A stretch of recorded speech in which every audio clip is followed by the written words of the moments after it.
Welcome mga suki! Nandito na naman tayo sa Manggani Sari-Saring Usapan. Well, ngayon meron kasi akong pakikitang video sa inyo. Ito yung paglalagay natin ng extra hard drive sa isang laptop. Well, kasi alam nyo, yung isang laptop namin, ito yung Lenovo L340 IdeaPad. So, medyo kinakapos na yung kanyang drive space. Napaso na rin naman yung kanyang warranty. So, naisipan namin na padala siya sa isang service center para maglagay ng extra hard drive. Ngayon, siyempre, nag-research muna kami. Nagtingin-tingin kami sa internet, sa YouTube.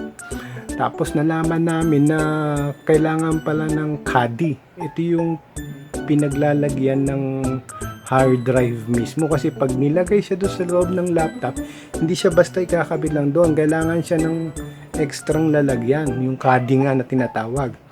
So nagtawag-tawag kami doon sa mga service center, wala raw silang ganon. So naisip namin mag-research sa internet. Tapos nakakita kami sa Shopee.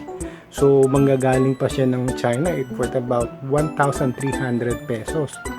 So, sabi ko, parang magbabayad na rin tayo ng service fee pagka pinagawa natin yan. Tapos, order tayo ng ganon. Nagkataon, may extra rin kaming hard drive. So, sabi ko, pwede na muna siguro to. Tsaka, sa ganitong panahon, mahirap lumabas eh. So, bakit hindi natin subukan na tayo yung gumawa? So yun na nga, ginawa namin, umorder muna kami sa Shopee nung caddy, tapos kahapon dumating. So naisipan namin na buksan natin to. Pagkakataon din natin ito na matuto, malaman natin kung paano siya ikakabit. So yun yung video na isi-share ko sa inyo, na sana panoorin niyo at sana may matutunan kayo. So disclaimer lang, so sa pagbubukas ng ganito, siyempre medyo mahal yung laptop.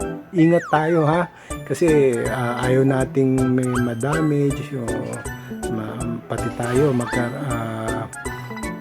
magka-problema.